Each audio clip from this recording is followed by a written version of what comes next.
Ironisnya, stunting tidak hanya terjadi di daerah tertinggal, namun juga di daerah yang dekat dengan akses kesehatan. Indonesia berada di peringkat keempat penyumbang terbanyak anak stunting di dunia. Stunting di saat pandemi dikhawatirkan akan meningkat.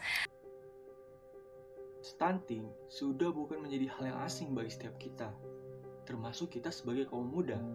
Permasalahan stunting masih sering sekali kita dengar, kita jumpai di setiap lingkungan kita masing-masing.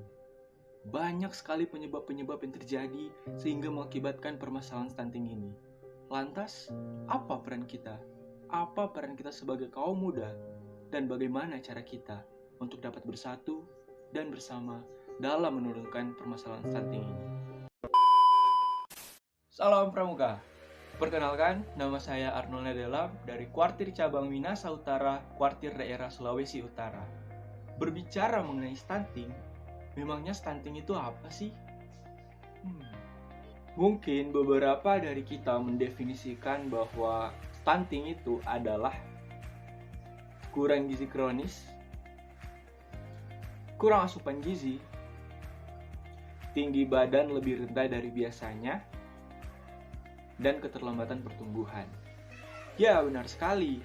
Jadi, stunting merupakan kondisi gagal pertumbuhan pada anak, yaitu pertumbuhan tubuh dan pertumbuhan otak akibat dari kekurangan gizi dalam waktu yang lama, sehingga itu mengakibatkan tubuh anak lebih pendek dari anak normal biasanya dan memiliki keterlambatan dalam berpikir.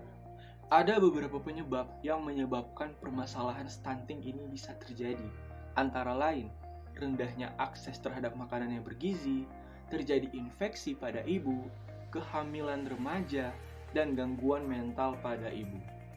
Permasalahan stunting perlu tetap menjadi perhatian penting meskipun di kondisi pandemi yang sulit seperti sekarang ini.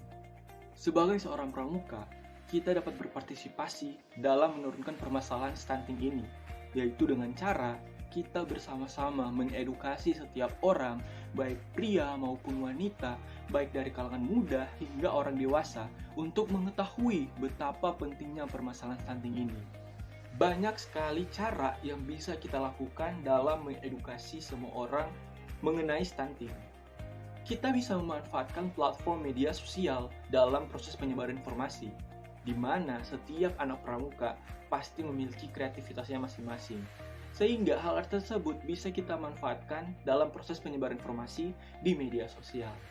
Tidak hanya itu saja, kita juga bisa mengedukasi masyarakat luas secara langsung lewat pemberian materi mengenai stunting. Eits, tapi jangan lupa tetap menggunakan protokol kesehatan. Sehingga dengan adanya pemberian edukasi, ini akan sangat membantu dalam menurunkan angka stunting di negara kita. Sebagai seorang pramuka, dalam menyambut Hari Pramuka ke-60, ayo bangkitkan semangat untuk bersatu dan bersama-sama dalam mengedukasi masyarakat mengenai permasalahan stunting dalam mencegah dan menurunkan permasalahan stunting di Indonesia. Salam Pramuka.